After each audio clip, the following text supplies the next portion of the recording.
사랑하는 예범의 성도 여러분, 오늘 토요일 새벽입니다.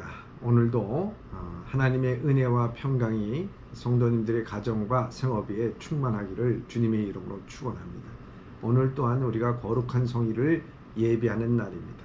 오늘도 몸과 마음과 영혼이 거룩한 삶을 살기를 간절히 기도하는 바입니다. 오늘 우리에게 주신 말씀은 잠언 18장 9절의 말씀입니다. 제가 봉독하도록 하겠습니다. 자기의 일을 게을리하는 자는 패가 하는 자의 형제니라. 다시 한번 봉독합니다. 자기의 일을 게을리하는 자는 패가 하는 자의 형제니라. 오늘 본문의 말씀을 통해서 저는 게으름의 대가가 반드시 있다는 거죠. 말씀을 나누려고 합니다. 잠언의 기자 이 솔로몬 왕은 이미 잠언 10장, 12장, 13장을 통해서 게으른 자에 대해서 여러 번 말씀을 하였습니다. 그 말의 요점은 게으른 자는 가난하게 될 뿐만 아니라 가정도 파탄시킨다는 것입니다. 그럴 수밖에 없는 이유는 게으른 자는 일을 부지런히 하지 않기 때문입니다. 그는 자기 손을 게으르게 놀리고 있기 때문입니다. 가난하게 될 수밖에 없다는 거예요. 이렇게 게으른 자의 손을 게으르게 놀리지만 그는 자신의 머리를 부지런히 돌립니다. 특히 악하고 게으른 종은 말입니다. 이것을 어떻게 알 수가 있느냐? 우리는 이미 잠언 그 15장 19절에서 묵상했듯이 악인은 꾀를 많이 부립니다. 그러므로 그는 게을러서 땀을 흘리면서 일하고 수고할 생각은 하지 않는다는 것입니다. 그 결과 악하고 게으른 종의 삶은 동서남북으로 가시와 같은 어려움들을 둘러싸여 있게 됩니다. 성경은 말씀하고 있습니다. 그 좋은 예가 예수님께서 말씀하신 달란트 비유입니다. 어떤 사람이 타국으로 갈 때 그 종을 불러 자기 소유를 맡겼는데 각각 재능대로 한 사람은 금 5달란트, 또 한 사람은 2달란트, 한 사람은 1달란트를 주고 떠났답니다. 오랜 후에 그 종이들이 주인이 돌아와서 그들과 함께 결산을 했답니다. 5달란트 받은 사람은 지난 5달란트 받은 자나 2달란트 받은 자는 각각 5달란트와 2달란트를 더 남겼는데 1달란트 받았던 자는 와서 주인이여 당신이 굳은 사람이라 심지 않은 데서 거두고 해치지 않은 데서 모으는 줄을 내가 알았으므로 두려워하여 내가 당신의 달란트를 땅에 감추어 두었나이다. 보소서 당신의 것을 가지셨나이다 라고 말했습니다.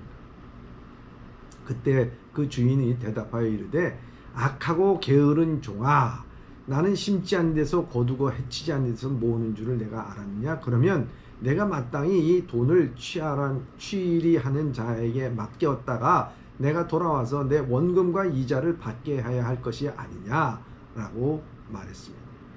다른 두 사람은 그 주인의 둔 달란트를 가지고 바로 가서 그것을 장사하여 각각 5달란트와 2달란트를 남겼는데 1달란트 받은 사람은 즉각 순종하지 않았습니다. 그는 오히려 내가 알았으므로라고 말하면서 받은 1달란트를 땅에 감추어 두었습니다.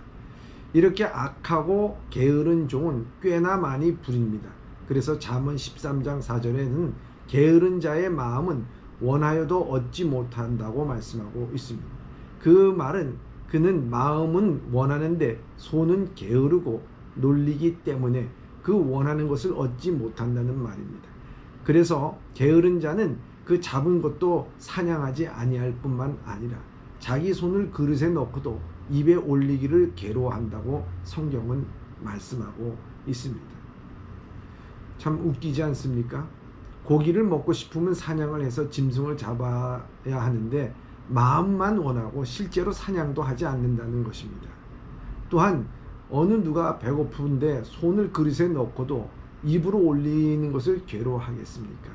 아니 그러면 아기처럼 누군가 숟가락으로 음식을 먹어줘야 합니까? 이것은 참 게으름의 극치라고 생각이 되어집니다. 마음은 원하는데 사냥도 하지 않고 손은 그릇에 넣어도 입에 올리기를 괴로워하는 것, 이것은 참으로 게으름 중에 게으름이라고 생각이 됩니다.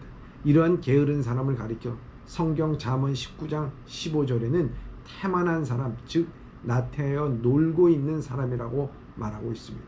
한마디로 말하자면 게으른 자는 그 손에서 일하기를 싫어합니다. 그러면서 게으른 자는 오히려 일을 만듭니다. 어떻게 게으른 자가 일을 만듭니까? 디모데전서 5장 13절에 보면 게으른 자는 집집으로 돌아다니면서 쓸데없는 말, 즉 마땅히 아니할 말을 하여 일을 만듭니다. 다시 말해서 게으른 젊은 과부는 오히려 집집마다 돌아다니면서 망령된 평론을 하여 마땅히 아니할 말을 함으로 일을 만든다는 것입니다. 이러한 자들이 데살로니 교회에 있었습니다. 그들은 규모 없이 행동하여 도무지 일하지 아니하고 일만 만드는 자들이라고 바울은 데살로니가 후서 3장 11절에 말씀하고 있습니다. 이들은 남의 일을 참견하기 좋아하고 사람들로서 교회 안에서 다른 일들을 참견하여 소동을 일으키게 됩니다. 그리고 이들은 하루하루의 삶에 필요한 것을 위하여 교회 안에서 어떤 형제에게는 세금을 뜯어내므로 세상 형제들의 형제 사람을 실천하고 형제 사랑을 실천하고 있지 않았다고 하는 것입니다. 사랑하는 예범의 성도 여러분, 우리는 그리스도인들로서 게을러서는 안 됩니다. 오히려 우리는 부지런해야 합니다. 우리가 이미 잠언책을 묵상하면서 여러 번 교훈을 받았지만 하나님을 경외하는 지혜로운 그리스도인들은 부지런합니다. 우리는 지혜로운 그리스도인이 되어 부지런히 우리 자신을 가르칠 뿐만 아니라 또 다른 사람을 부지런히 하나님의 말씀으로 가르쳐야 하며 또한 우리는 부지런히 일을 해야 합니다. 부지런히 일을 하되 우리는 개미처럼 감독하는 자가 없어도 자발적으로 부지런히 그리고 서로 협력하는 일을 해야 하는 것입니다. 그리고 우리는 개미처럼 장래를 위하여 미리 준비하되 부지런히 준비해야 하는 것입니다. 마치 개미가 추수하는 여름 때에 겨울철 먹을 것을 미리 모아들임으로 겨울을 준비하는 것처럼 우리 또한 미래를 생각하며 미리 준비한 것들을 부지런히 준비해야 됩니다. 특별히 우리는 우리의 죽음을 부지런히 준비해야 될 뿐만 아니라 주님을 만날 준비를 해야 됩니다. 또한 우리는 주님의 재림을 부지런히 준비해야 하는 것입니다. 오늘 사랑하는 성도 여러분, 오늘도 여러분들의 손을 게을리 놀리지 말고 여러분들 몸과 마음을 부지런히 기도하는데 부지런히 성경 말씀 있는데 부지런히 주님이 오실 그날에 복된 삶 칭찬받고 상급받을 수 있도록 하나님의 일을 하는데 부지런히 여러분들의 몸과 마음을 행동으로 옮길 수 있는 축복된 우리 성도님들 되시기를 주님의 이름으로 축원합니다. 기도하겠습니다. 사랑의 하나님 아버지 감사합니다. 오늘도 우리의 손과 발을 부지런히 주님의 영광을 위해서 사용되어질 수 있도록 인도하여 주시옵시고 우리가 게으른 자가 되지 않도록 주님께서 인도하여 주시옵소서. 그리하여 오실 주님을 우리가 맞이할 준비를 하게 하여 주시고 우리의 죽음을 준비할 수 있는 우리 모두가 되게 하여 주시옵소서. 예수님의 이름으로 기도드리옵나이다.